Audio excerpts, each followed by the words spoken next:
اللہ تعالیٰ فرماتے ہیں ان اللہ لا ينظر الى صورکم و اموالکم ولکن اللہ ينظر الى قلوبکم و اعمالکم. اللہ سبحانہ و تعالیٰ تمہارے چہروں کو اور تمہارے مال کو نہیں دیکھتے، وہ تمہارے دلوں کو دیکھتے ہیں اور تمہارے اعمال کو دیکھتے ہیں. تو جب ہم لوگوں کے سامنے اپنے اپیرنس کو سیٹ رکھتے ہیں تو اللہ رب العالمین جس دل کو دیکھتے ہیں اس دل کو ہمیں صاف اور پاک نہیں کرنا چاہیے. دیکھیے یہ جو دل ہے نا یہ برتن کی طرح ہے، اور جو اعمال ہیں وہ اس میں فلاورز روزز کی طرح ہے. اگر یہ برتن ہی میلا اور گندا ہو تو اس میں جتنی بھی خوبصورت چیز سیٹ کر دی جائے اور یہ ٹوٹا ہوا برتن یا ڈیکوریشن پیس ہی ٹوٹا ہوا ہے، اس میں آپ نے جتنے مرضی ایکسپینسو روزز سیٹ کیے ہوئے ہیں، اٹ وونٹ لک گڈ. تو جب یہ دل ہی اس میں جیلسی ہو، لوگوں کے خلاف نفرت ہو، تو اللہ سبحانہ و تعالیٰ تو دل کو دیکھ رہے ہیں نا، وہ ہمیں دل کی بیسس پہ جج کرتے ہیں کہ یہ بندے کا دل کتنا صاف ستھرا ہے. بلکہ اللہ کے نبی نے تو یہ حدیث فرمائی، کمال کی حدیث ہے، فرمایا کہ کائنات کا بہترین سب سے افضل شخص وہ ہے جس میں دو کوالٹیز ہیں، صدوق اللسان و محموم القلب، زبان کا سچا اور دل کا صاف ستھرا. یہ کائنات کا افضل انسان ہے جس کا زبان سچی ہے اور دل صاف اور پاک ہے. اور ہمارے دل والعیاذ باللہ آج کل تھینکس ٹو سوشل میڈیا اس کی وجہ سے تو بہت زیادہ جیلسی پھیل گئی ہے. ایک دوسرے کو دیکھ رہے اور حسد اور نظر بد اور کتنا کچھ لگتا ہے. حسد انسان کو پہلے جس کے دل میں ہے نا وہ پہلے مرتا ہے حسد سے، وہ پہلے ڈیمیج اس کو پہنچاتا ہے حسد، اور دوسرے شخص کو بعد میں نقصان پہنچاتا ہے. کیونکہ جو جس کے دل میں حسد ہے نا وہ پہلے ہی اپنے آپ کو کوڑ کے جیلسی کے ساتھ حسد سے اپنے آپ کو مار رہا ہوتا ہے. سائیکولوجیکلی ڈیمیج کرے اپنے آپ کو، فزیکلی ڈیمیج کرے اپنے آپ کو، دوسرے تو بعد میں تکلیف پہنچ جائے گا. اور کس طرح سے حسد جب دل میں ہوتا ہے تو وہ دل تک رہتا نہیں ہے، وہ زبان پہ آتا ہے. کبھی اپن دیکھیں کہ بریانی بنی ہوئی ہے ڈونگے میں اور آپ چمچ ڈال کے نکالیں تو نہاری نکل رہی ہے، کبھی ایسا ہوا ہے؟ جو چیز ڈونگے میں ہے برتن سے وہی نکلتی ہے. دل برتن کی طرح ہے تو زبان اس کی چمچ ہے، جو دل میں ہوگا وہ زبان پہ آئے گا. اگر انسان ہمیشہ لوگوں کی غیبت برائی کر رہا ہے اس کا مطلب اس کا دل صاف پاک نہیں ہے، اس کا دل صاف.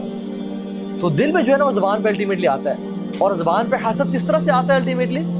تھرو غیبہ، چغلی، برائی کرنا. وہ شخص دیکھا ہے ہی از اے شو آف کہ اس پہ یہ برائی ہے، اس کی بد تعریفیں، کیونکہ اس کا دل میں حسد ہے اس بندے کے لیے. تو اپنے دل کو صاف و پاک کر لیں. اللہ کے نبی نے کیا فرمایا؟ اللہ اکبر.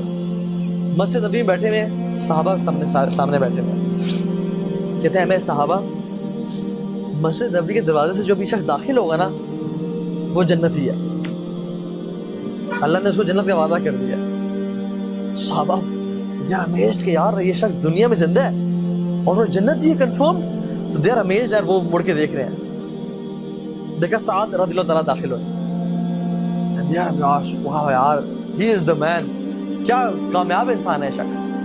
اگلے دن دوبارہ میرے صحابہ جو اس مسجد کے دروازے سے داخل ہوگا نا وہ جنتی ہے.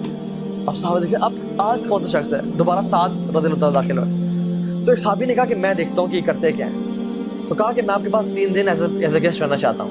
تو انہوں نے کہا ٹھیک ہے. ساتھ رہے، 3 دن گزارے، اور جب نکلے تو کہا کہ سعد آپ تہجد پڑھتے ہیں میں بھی پڑھتا ہوں، آپ قرآن پڑھتے ہیں میں بھی پڑھتا ہوں، آپ صدقہ کرتے ہیں میں بھی کرتا ہوں، آپ سارے وہ اعمال جو کرتے ہیں وہ تو میں بھی کرتا ہوں، لیکن وہ کون سی کوالٹی ہے جس کی وجہ سے آپ کو جنت کی بشارت اس دنیا میں مل گئی ہے اور ہمیں نہیں ملی؟ آپ وہ کام کیا کرتے ہیں؟ تو ساتھ رضی اللہ عنہ نے کیا فرمایا؟ اللہ اکبر. کہتے ہیں میں نے آج تک کسی مسلمان کے خلاف اپنے دل میں گرہ نہیں رکھی. گرہ مینس ناٹ. کسی مسلمان کے خلاف میرے دل میں سختی یا اس کے خلاف نفرت نہیں ہے. اور میں جب بھی رات کو سوتا ہوں میں سب کو معاف کر کے سوتا ہوں. اچھا یہ عمل یہ کرنے میں کتنی دیر لگتی ہے ذرا دیکھیں. آپ سو رہے ہیں یا اللہ سب کو معاف کر، جس نے مجھ پہ ظلم زیادتی کی اللہ سب کو معاف کر. اچھا زبان سے بولنا بھی نہیں پڑتا. You don't have to act. This is min a'mal al-qulub, from the actions of heart. آپ نے سوچ لیا آپ کا کام ہو گیا. چھوٹا سا ایکشن ہے. It takes like 5 seconds, 4 seconds. لیکن اجر کتنا بڑا ہے؟ جنت کی بشارت.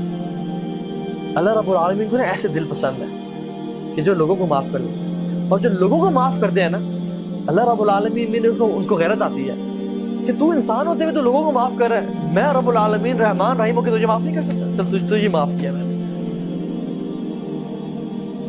تو اس شخص کو بھی اللہ تعالیٰ معاف کر دیتے ہیں جو شخص لوگوں کو معاف کرتا ہے.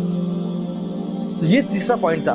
اگر آپ زندگی بہترین گزارنا چاہتے ہیں نا تو آپ اپنا دل کو صاف کر لیں. چوتھا پوائنٹ جو کہ آج کا ہے وہ یہ ہے کہ اپنے اندر نرمی کو پیدا کر لیں. نرمی, جینٹلنس. حدیث میں آتا ہے لیکن فرمایا کہ جو شخص جس سے نرمی نکال دی گئی, بلکہ حدیث میں آیا اس کے الفاظ ایگزیکٹلی پتہ کیا ہے, جس چیز میں نرمی ڈال دی گئی وہ خوبصورت بنا دی جاتی ہے, اور جس چیز سے نرمی نکال دی گئی وہ بدصورت بن جاتی ہے. آپ نے کسی کو کوئی بات کہنی ہے, اس پہ آپ نرمی ڈال دیں, پیار سے کہیں, دیکھنا کتنی خوبصورت بن جاتی ہے وہ. آپ وہی بات سختی سے ڈانٹ کے کہیں, وہ کتنی بدبودار ہو جاتی ہے. تو نرمی, اللہ کے نبی صلی اللہ علیہ وسلم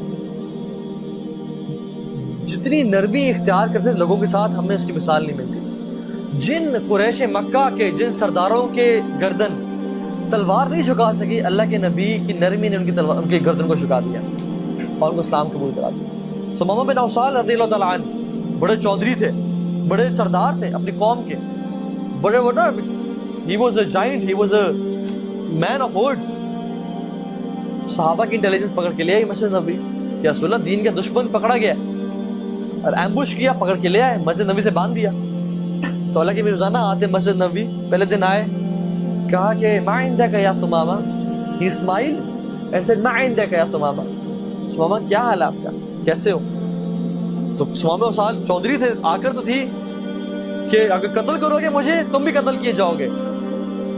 حالانکہ ہاتھ بندھے ہوئے ہیں لیکن روٹ کتنے ہیں, وہ اسلام میں نہیں تھے, کافر تھے, کہ اگر مجھے قتل کرو گے نا تو یہ مت دیکھو کہ میں اکیلا ہوں, میرے پیچھے پوری قوم ہے وہ بھی قتل کرے گی.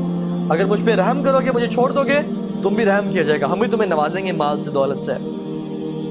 تو اللہ کی نے مسکرایا اور کہا ان کو بکریوں کا دودھ پلاؤ. دوبارہ اگلے دن آئے, ما عندک یا ثمامہ, ثمامہ کیا حال ہے, سیم الفاظ, مجھے قتل کرو گے تو تم سب کو قتل کیا جائے گا, اگر مجھ پہ رحم کرو گے تو تم پہ رحم کیا جائے گا. دوبارہ اللہ کی مسکرائے اور کہا اس کو دودھ پلاؤ. پھر چلے, تیسرے دن دوبارہ آئے, ما عندک یا ثمامہ, سیم ریپیٹیشن. تو الگ نے کہا صحابہ کو بولا کہ اس کو آزاد کرو, اس کو چھوڑ دو. He was shocked. وہ مدینہ سے باہر گئے, غسل کیا اور واپس آیا اور کہا اللہ کے نبی کو کہ مجھے آج سے پہلے بدترین شہر مدینہ لگتا تھا, بدترین دین اسلام لگتا تھا, اور نعوذ باللہ بدترین شخص آپ لگتے تھے, لیکن آج کے بعد میری زندگی گزرے گی تو آپ کے قدموں میں گزرے گی. اور کہا اشہد ان لا الہ الا اللہ واشہد ان محمد رسول اللہ. کہتا سب سے محبوب شہر مدینہ ہے میرے دل میں, سب سے محبوب شخص آپ ہیں, اور سب سے محبوب دین اسلام ہے. یہ کیا تھا, نرمی, پیار محبت سے پیش آئے. تو جس شخص میں نرمی نہیں ہے نا وہ بہت خیر سے محروم کر دیا گیا.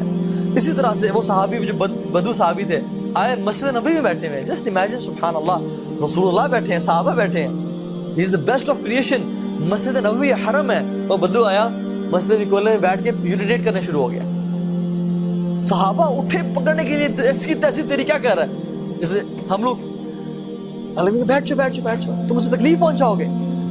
اب تو وہ شروع ہو چکا ہے, اب وہ روکے گا یورین, اٹھے گا, اور مزید گندگی ہوگی, وہ اپنے آپ کو تکلیف پہنچائے گا, فزیکلی بھی, میڈیکلی بھی. It's not right to stop your urine in the middle. تو بٹھا دیا. تو اس نے دیکھا کہ یہ لوگ مارنے کے لیے اٹھ رہے تھے, اس بندے نے بٹھا دیا. تو اس نے جب کمپلیٹ کیا تو لیکن بلایا اس کو اور کہا بیٹھو. اور پھر یہ نہیں کہا کہ یہ کیا تمیز ہے, تمہیں پتہ ہی میں اللہ کے نبی ہوں, میرے سامنے مسجد نبی میں. ہم آج کل مساجد میں کیا کرتے ہیں, انتظامیہ آپ دیکھ لیں, آج کل مساجد کی مسجد ہے, یہ یہاں پہ نہیں ہوگا. یہ اللہ کے نے کہا کہ یہ اللہ تعالیٰ کی مساجد ہے, یہاں پہ یہ اللہ کے ذکر کے لیے بنی ہے, یہاں پہ ہم لوگ نماز پڑھتے ہیں, قرآن پڑھتے ہیں, یہ ان کاموں کے لیے نہیں بنی. اور اس کو نہیں کہا کہ جاؤ پانی بہاؤ, صحابہ کو کہ جاؤ پانی کی بالٹی لے اور وہاں بہا دو. وہ اتنا امپریس ہوا اچھے اخلاق سے, دعا کے ہاتھ اٹھائے, یا اللہ مجھ پہ رحم کر اور محمد پہ رحم کر اور کسی اور پہ رحم نہ کرنا, کیونکہ یہ تو مجھے مارنے کے لیے اٹھے تھے. یہ شخص ہے جس نے روکا تھا اور مجھے اتنے پیار سے ڈیل کیا. تو مجھ پہ رحم کر اور محمد پہ رحم کر اور کسی اور پہ رحم نہ کرنا, صلی اللہ علیہ وسلم. تو اللہ کی نے کیا کہا کہ تم نے اللہ کی اتنی بڑی رحمت کو صرف 2 لوگوں تک محدود کر دیا ہے. سب کے لیے دعا کرو رحمت کی. یہ ہے نرمی.